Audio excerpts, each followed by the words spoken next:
وَلْتَكُن مِّنكُمْ أُمَّةٌ يَدْعُونَ إِلَى الْخَيْرِ وَيَأْمُرُونَ بِالْمَعْرُوفِ وَيَنْهَوْنَ عَنِ الْمُنكَرِ وَأُولَئِكَ هُمُ الْمُفْلِحُونَ۔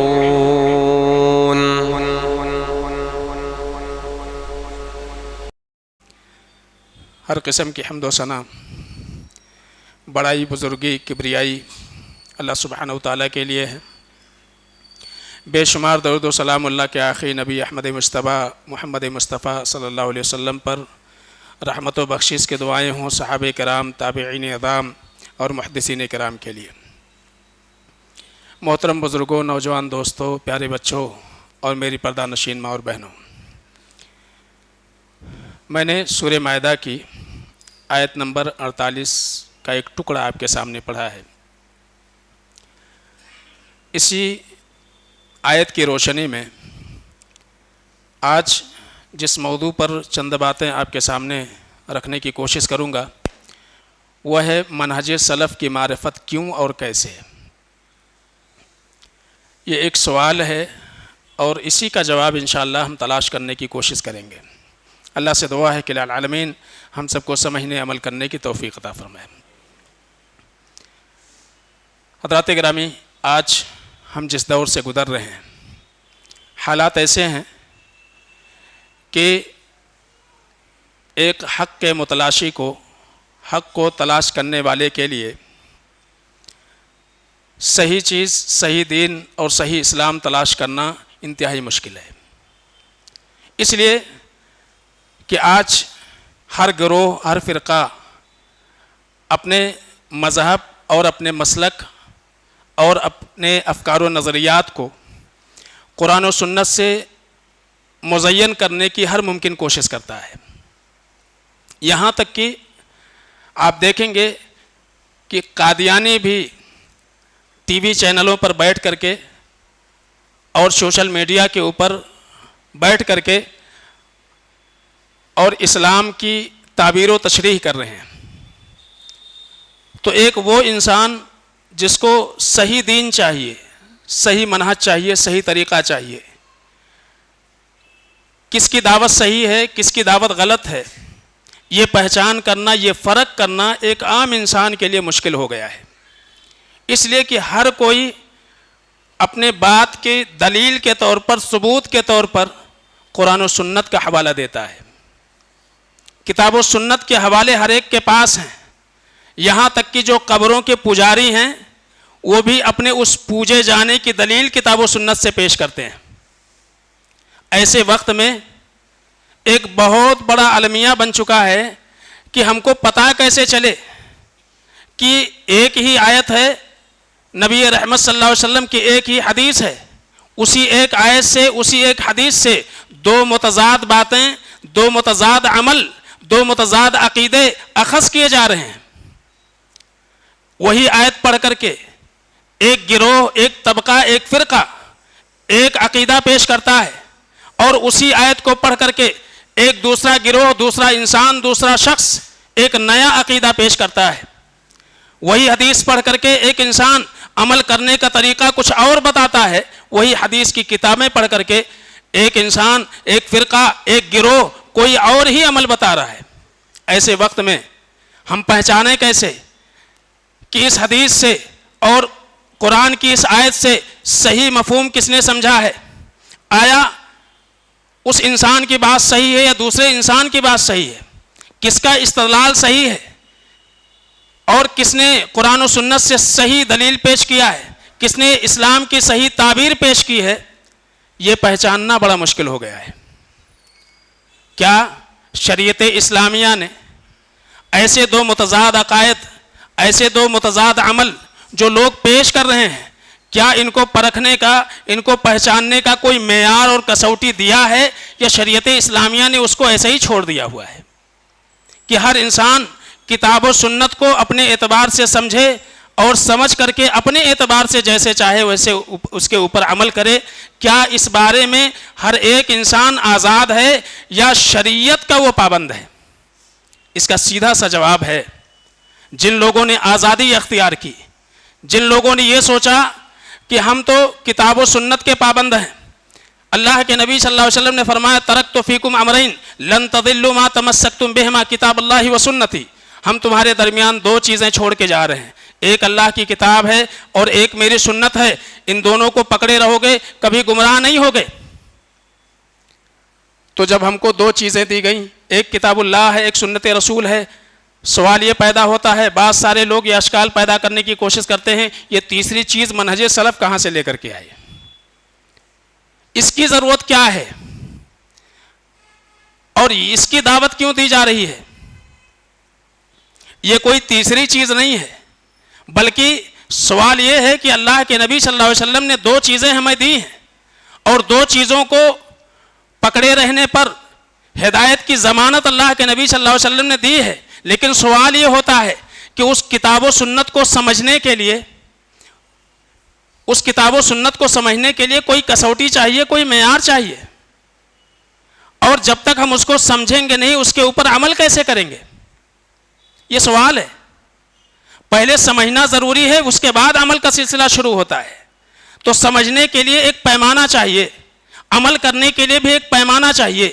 کوئی بھی انسان جب کوئی عمل کرتا ہے اس کے سامنے دو سوال ہوتے ہیں، لما و کیفا. یہ عمل آپ کیوں کر رہے ہو اور کیسے کر رہے ہو، یہ سوال ہے. عمل کرنا ہے، کیوں کرنا ہے یہ بھی دیکھو، کیسے کرنا ہے یہ بھی دیکھنا ضروری ہے. یہ دو معیار ہیں، دو کسوٹیاں ہیں، لما و کیفا، کیوں اور کیسے. کوئی بھی عمل ہے، شریعت کا کوئی بھی حکم، نماز پڑھنا ہے، کیوں پڑھ رہے ہیں یہ پہلا سوال ہے. آپ متعین کرو آپ نماز کیوں پڑھ رہے ہو، آپ متعین کرو آپ زکوٰۃ کیوں دے رہے ہو، اس کے پیچھے آپ کا مقصد کیا ہے، اس کی دلیل کیا ہے، اس کا ثبوت کیا ہے.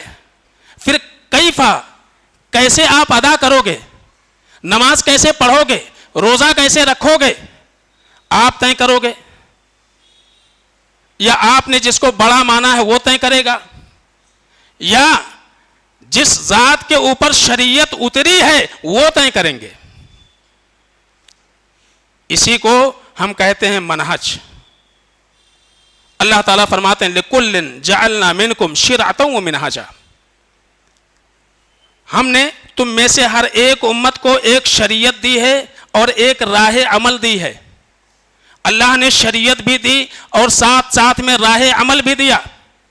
شریعت ہے، اس شریعت کے اوپر چلنا کیسے ہے، اس کا طریقہ کار کیا ہے، کیسے چلا جائے گا، اس شریعت کی پابندی کیسے کی جائے گی، اس پر عمل کیسے کیا جائے گا، اسی کو ہم منہج کہتے ہیں، اسی کو منہاج کہا جاتا ہے. اس آیت کی تفسیر میں عبداللہ ابن عباس رضی اللہ تعالیٰ عنہ کہتے ہیں کہ اللہ تعالیٰ نے جو منہاج کا لفظ استعمال کیا ہے اس سے دو مراد ہیں، ایک تو السبیل اور دوسرے السنہ. سبیل کہو یا السنہ کہو، دونوں کا معنی راستہ ہی ہوتا ہے. تو اللہ تعالیٰ نے صرف شریعت نہیں دی ہے بلکہ اس شریعت پر چلنے کا راستہ بھی اللہ نے دیا ہوا ہے. تو ہم کو ایسا نہیں کہ شریعت تو لے لیں اللہ تعالیٰ سے اور راستہ چھوڑ دیں جو اللہ تعالیٰ نے دیا ہوا ہے. تو یہ تو دین پر ادھورا عمل کرنا ہوا کہ آپ نے شریعت لے لی، نماز پڑھنا ہے یہ مان لیا، کیسے پڑھنا ہم طے کریں گے. زکوٰۃ دینی ہے یہ ہم نے مان لیا ہے، کیسے دیں گے ہمارے اوپر ہے. تو ہم نے کہاں مانا؟ اللہ فرماتے ہیں ہم نے شریعت بھی دی ہے اور ساتھ ساتھ میں منہاج بھی دیا ہے، اس شریعت پہ چلنے کا طریقہ بھی ہم نے دیا ہے. تو ایک شریعت ہے اور ایک منہاج ہے. شریعت پر چلنے کے طریقہ کار کو منہج کہا جاتا ہے. اس منہج کی معرفت ضروری ہے.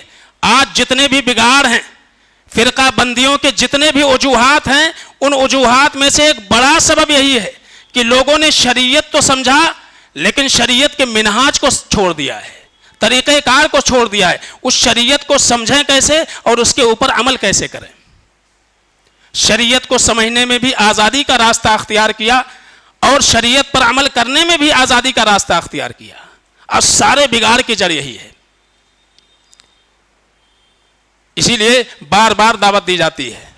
قرآن و سنت کو سمجھنے کے لیے منہج سلف، فہم سلف کی ضرورت ہے. کتاب و سنت پر چلنے کے لیے فہم سلف اور منہج سلف کی ضرورت ہے. تو سمجھنے کے لیے بھی عمل کرنے کے لیے بھی یہ سلف ہے کیا؟ کل من تقدم کا فہو سلف، آپ سے پہلے جتنے بھی لوگ گزر گئے وہ آپ کے سلف ہیں. لیکن جب شریعت کی اصطلاح میں سلف کا لفظ استعمال کیا جاتا ہے تو اس سے مراد بعض اہل علم کہتے ہیں اللہ کے نبی صلی اللہ علیہ وسلم خود اور آپ کے صحابہ اور آپ کے تابعین اور تبع تابعین. اللہ کے نبی صلی اللہ علیہ وسلم نے واضح الفاظ میں فرما دیا خیر القرون قرنی، سب سے بہتر زمانہ میرا ہے، ثم الذین یلونہم، پھر اس کے بعد کا زمانہ جو ان کے بعد آئے، ثم الذین یلونہم ثم الذین یلونہم. اللہ کے نبی صلی اللہ علیہ وسلم نے بعض روایتوں کے اعتبار سے 3 یا 4 صدیوں کا تذکرہ کیا. آپ نے کہا سب سے بہترین زمانہ میرا ہے. دین کو سمجھنے کے اعتبار سے، دین پر عمل کرنے کے اعتبار سے اللہ کے نبی جناب محمد مصطفیٰ صلی اللہ علیہ وسلم کا زمانہ سب سے بہتر زمانہ ہے. تو شریعت کی اصطلاح میں جب ہم سلف کا لفظ استعمال کرتے ہیں یا منہج سلف کہتے ہیں تو اس سے مراد ہوتا ہے صحابہ کرام، تابعین، تبع تابعین اور وہ تمام لوگ جو صحابہ، تابعین، تبع تابعین کے نقش قدم پر چلے اور انہوں نے اصول و ضابطے میں ان کے راستوں سے انحراف نہیں کیا. وہ سارے کے سارے لوگ اس میں شامل ہوتے ہیں. اس کو ہم کہتے ہیں منہج سلف. آپ دیکھیے کوئی بھی کمپنی اگر کوئی پروڈکٹ لانچ کرتی ہے اور خاص طور سے الیکٹرانک، اس کے ساتھ میں کتابچہ آتا ہے، اس میں ہدایت ہوتے ہیں، کچھ انسٹرکشن ہوتا ہے اور باقاعدہ یہ بتایا جاتا ہے کہ آپ کو یہ پروڈکٹ ایسے ہی استعمال کرنا پڑے گا. تو کمپنی کے جانب سے جو آپ کو فوائد بتلائے گئے ہیں وہ آپ کو حاصل ہوں گے، جو وارنٹی اور گارنٹی آپ کو دی گئی ہے تب جا کر کے آپ اس کے مستحق بنیں گے. تو ایک پروڈکٹ جو ایک کمپنی اس دنیا میں آپ کے یوز کے لیے استعمال کر رہی ہے، وہ اس پروڈکٹ کو استعمال کرنے کے لیے ہدایت دیتی ہے، انسٹرکشن دیتی ہے. تو کیا اللہ تعالیٰ نے کتاب و سنت اتار دیا؟ اس پر چلنے کا انسٹرکشن اللہ رب العالمین نے اپنے جانب سے نہیں دیا. ہر انسان آزاد ہے اس کو سمجھنے کے اعتبار سے، ہر انسان آزاد ہے اس کے اوپر عمل کرنے کے اعتبار سے؟ بالکل نہیں. اسی لیے اللہ نے کہا لِكُلٍّ جَعَلْنَا مِنْكُمْ شِرْعَةً وَمِنْهَاجًا، ہم نے شریعت بھی دی ہے، ساتھ ساتھ میں اس شریعت کو سمجھنے، اس پر عمل کرنے کا طریقہ بھی ہم نے متعین کیا ہے. اسی لیے امام الشافعی رحمۃ اللہ علیہ کہا کرتے تھے آمنت باللہ وبما جاء عن اللہ علی مراد اللہ، آمنت برسول اللہ وبما جاء عن رسول اللہ وعلی مراد رسول اللہ. وہ کہتے تھے کہ میں اللہ پر ایمان لاتا ہوں اور اللہ رب العالمین کے جانب سے جو شریعت آئی ہے اس کے اوپر میں ایمان لاتا ہوں. کیسے؟ علی مراد اللہ، اس معنی، اس مفہوم پر جو اللہ کی نظر میں مطلوب ہے. شریعت پر ایمان اس انداز میں، اس فہم پر، اس سمجھ پر جو اللہ کی نظر میں مطلوب ہے. آمنتو برسول اللہ، رسول اللہ صلی اللہ علیہ وسلم پر میں ایمان لاتا ہوں. وبما جاء عن رسول اللہ، اور اس شریعت پر ایمان لاتا ہوں جو محمد رسول اللہ صلی اللہ علیہ وسلم کے جانب سے آیا، آپ کے طریقے سے آیا. علی مراد رسول اللہ، اس معنی، اس مفہوم، اس مراد پر جو اللہ کے رسول صلی اللہ علیہ وسلم کے نظر میں مطلوب ہے. ظاہر سی بات ہے، بات اللہ کی ہے، بات رسول اللہ کی ہے، فہم ہماری ہے. ایسے کیسے ہو سکتا ہے؟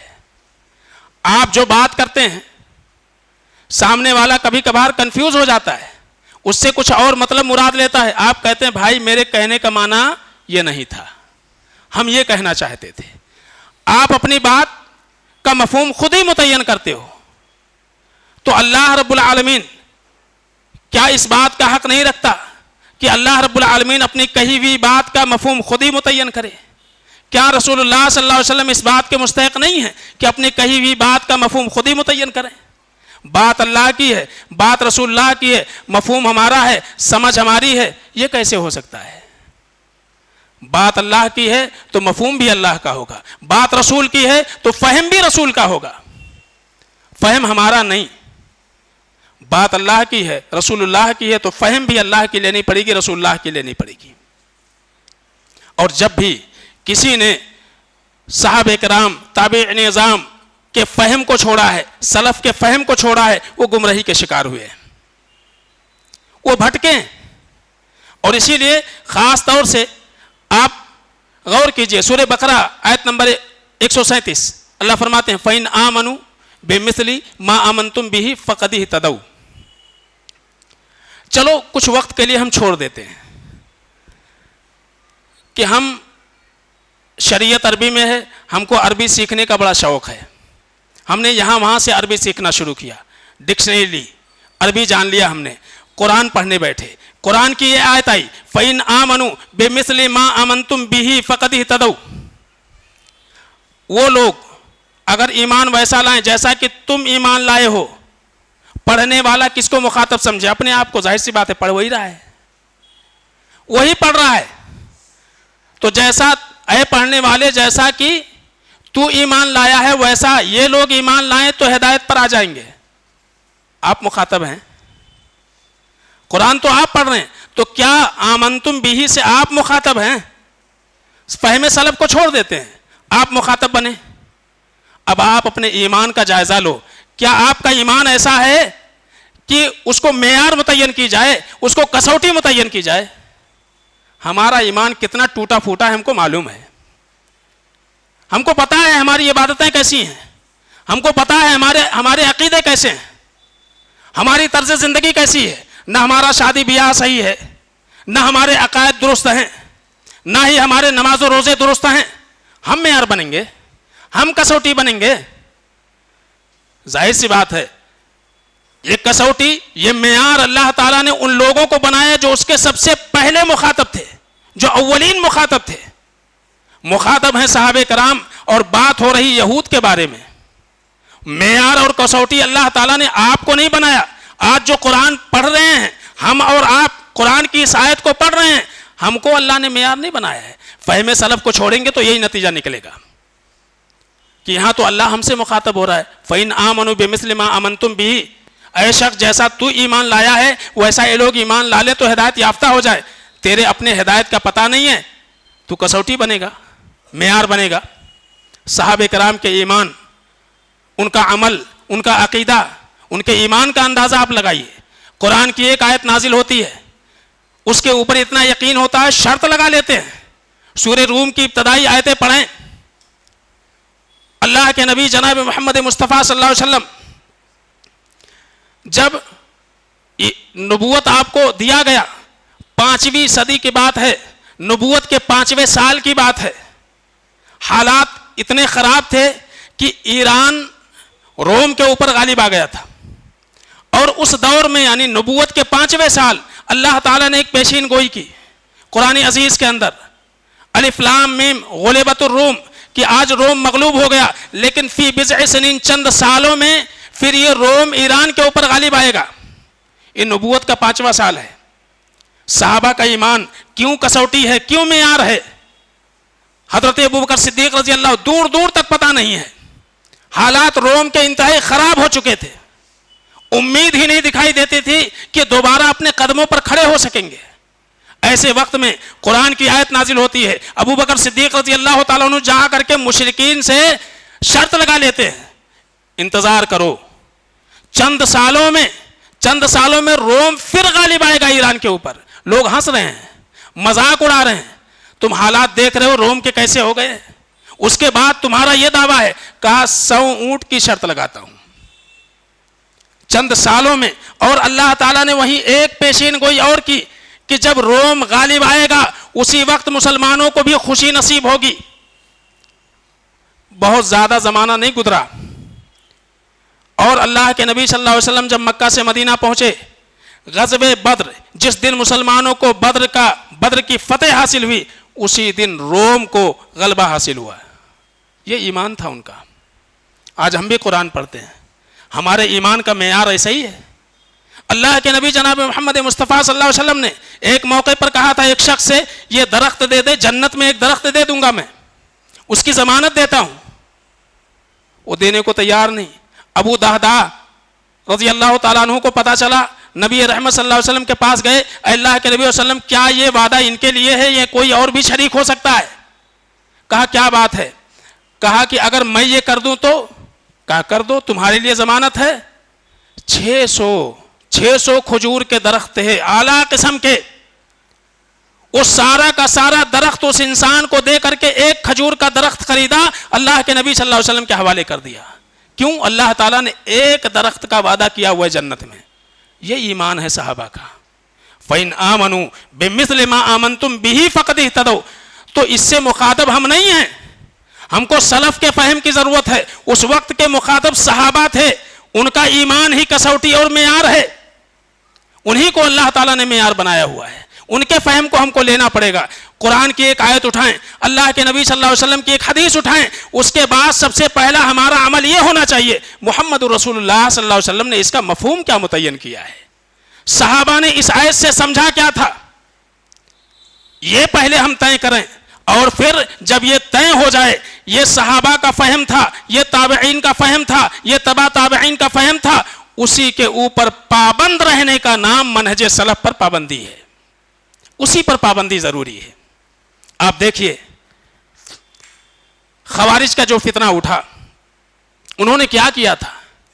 قرآن کی آیت کو اپنے اعتبار سے سمجھنے کی کوشش کی تھی. ان الحکم الا للہ، فیصلہ صرف اللہ کا چلے گا، فیصلہ صرف اللہ کا چلے گا. اپنی جگہ پر حق تھا، دعویٰ صحیح تھا، طریقہ استدلال ان کا غلط تھا.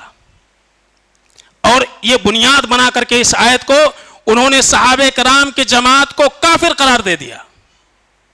دلیل کہاں سے لیا تھا؟ قرآن ہی سے، قرآن ہی سے دلیل لیا تھا انہوں نے. لا حکم الا للہ، فیصلہ صرف اللہ کا چلے گا. حضرت علی رضی اللہ تعالیٰ عنہ نے حضرت عبداللہ ابن عباس رضی اللہ تعالیٰ عنہ کو ان سے مناظرے کے لیے بھیجا. جب گئے تو کہا ذرا یہ بتاؤ کہ تمہارا اعتراض کیا ہے؟ تو کہا کہ ہمارا اعتراض جتنا ہے سب کتاب و سنت کی روشنی میں. کہا کہ ٹھیک ہے، تم جو دلیل پیش کرو گے اس کے جواب میں ہم قرآن کی آیت پڑھیں گے، کیا تم قبول کرو گے؟ کہا کہ بالکل مانیں گے. تو کہا ذرا یہ بتاؤ، تم کہتے ہو کہ امیر معاویہ کافر ہو گئے، ان کے ساتھ میں رہنے والے کافر ہو گئے، حضرت علی رضی اللہ تعالیٰ عنہ نعوذ باللہ یہ کافر ہو گئے کیونکہ انہوں نے کسی اور کو اپنا فیصل بنا لیا ہے، حکم متعین کر لیا ہے. قرآن میں ہے ان الحکم الا للہ، کہ فیصلہ صرف اللہ رب العالمین کا چلے گا. یہ تمہارا دعویٰ ہے، یہ تمہاری دلیل ہے. کہا بالکل صحیح ہے. کہا کہ قرآن میں اللہ نے فرمایا فَإِنْ خِفْتُمْ شِقَاقَ بَيْنِهِمَا فَابْعَثُوا حَكَمًا مِّنْ أَهْلِهَا وَحَكَمًا مِّنْ أَهْلِهِ. قرآن میں اللہ نے فرمایا ہے میاں بیوی دونوں کے درمیان اختلاف پیدا ہو جائے تو اس اختلاف کو سلجھانے کے لیے لڑکی کی طرف سے ایک حکم اور لڑکے کی طرف سے ایک حکم متعین کر لو. تو ایک ازدواجی مسائل کو حل کرنے کے لیے اللہ نے کہا کہ لڑکی والوں کی طرف سے ایک شخص اور لڑکے والوں کی طرف سے ایک شخص متعین کر لے، وہ حکم بن جائے، وہ منصف بن جائے، جو فیصلہ کرے اس کے مطابق جو ہے فیصلہ کرو. تو یہ مسلمانوں کا ایک گروہ دو گروہ جو آپس میں لڑ رہے ہیں، کیا ان کا فیصلہ کوئی انسان کرے تو یہ کافر ہو جاتا ہے؟ تو کہا کہ نہیں.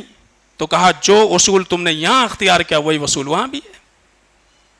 تو دیکھیے قرآن کی ایک آیت ہے، اس کو جب انہوں نے اپنے اعتبار سے سمجھنے کی کوشش کی اور صحابہ کے فہم کو چھوڑا تو ہوا نتیجہ کیا نکلا کہ صحابہ کو انہوں نے کافر قرار دے دیا.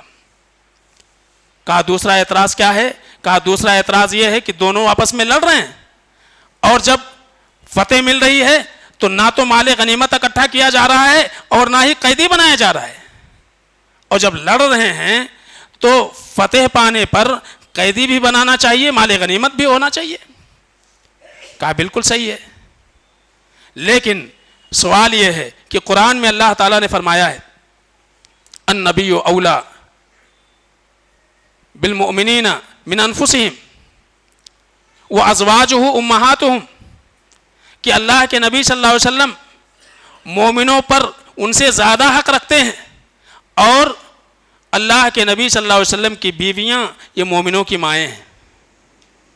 یہ بات مانتے ہو کہ نہیں مانتے ہو؟ کہا مانتے ہیں. تو کہا ایک طرف اماں عائشہ بھی ہیں، اگر وہ مغلوب ہوں تو کیا اپنی ماں کو تم قیدی بناؤ گے؟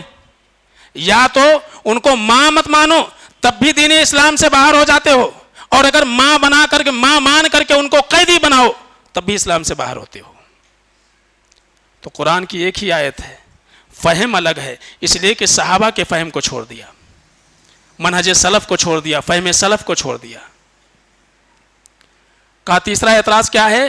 کہا تیسرا اعتراض یہ ہے کہ حضرت علی رضی اللہ تعالیٰ عنہ جب معاہدہ کر رہے تھے تو انہوں نے معاہدے میں سے امیر المومنین مٹوا دیا ہے، تو اگر وہ امیر المومنین نہیں ہے تو امیر الکافرین ہے۔ اچھا، کہا کہ اللہ کے رسول صلی اللہ علیہ وسلم حدیبیہ کی سن 6 ہجری میں حدیبیہ کا صلح ہو رہا ہے، اور معاہدہ جب لکھ کر کے تیار ہو گیا، دستخط کی باری آئی، مشرکین نے کہا کہ اس میں لکھا ہوا ہے یہ معاہدہ محمد رسول اللہ کے جانب سے ہے۔ مشرکین نے کہا کہ ہمارا سارا جھگڑا تو اسی پر ہے کہ ہم محمد کو رسول اللہ نہیں مانتے ہیں، یہ رسول اللہ ہٹائیے۔ اللہ کے نبی صلی اللہ علیہ وسلم نے کہا علی رسول اللہ مٹا دو، محمد بن عبداللہ لکھ دو۔ اللہ کے نبی صلی اللہ علیہ وسلم نے اپنے ہاتھوں سے رسول اللہ مٹایا۔ تو حضرت علی سے تو بڑی شخصیت اللہ کے نبی صلی اللہ علیہ وسلم کی ہے۔ اللہ کے نبی صلی اللہ علیہ وسلم اگر اپنے نام کے آگے سے رسول اللہ مٹا دیتے ہیں پھر بھی رسول باقی رہتے ہیں، تو حضرت علی رضی اللہ تعالیٰ عنہ اپنے نام کے آگے سے امیر المومنین ہٹا دیتے ہیں تو کیا امیر باقی نہیں رہتے، امیر الکافرین ہو جاتے ہیں؟ تو بتانا یہ مقصود ہے کہ اللہ تعالیٰ نے ایک شریعت دی ہے اور ایک منہاج دیا ہے۔ قرآن کو، قرآن و سنت کو سمجھنے کے لیے منہج کی ضرورت ہے، فہم کی ضرورت ہے۔ کوئی بھی عمل کرنے سے پہلے، چاہے وہ عقیدہ ہو، عبادات ہوں، سیاست ہو، معاملات ہوں، کوئی بھی چیزیں لینے سے پہلے ہم کو یہ دیکھنا ہے۔ میزبان السلام علیکم، ہمارے یوٹیوب چینل محمدی مسجد آفیشل پر آپ کا خوش آمدید ہے۔ میزبان، ہمارے چینل پر ہم علماء کے بیانات اور جمعہ کے خطبے لے کر آتے ہیں۔ ہماری کوشش یہی ہے کہ آپ کو بہترین آڈیو اور ویڈیو کوالٹی کے ساتھ معلوماتی مواد ملے۔ ہمارے چینل کی گروتھ اور کامیابی کے لیے آپ کی مدد اور سہارا کی ضرورت ہوتی۔ میزبان، ہم اپنے چینل پر صاف آڈیو اور ویڈیو کوالٹی کو بہت اہمیت دیتے ہیں۔ ہر بیان اور جمعہ کے خطبے کو اب تک بہترین کوالٹی کے ساتھ پہنچانے کی کوشش کرتے ہیں۔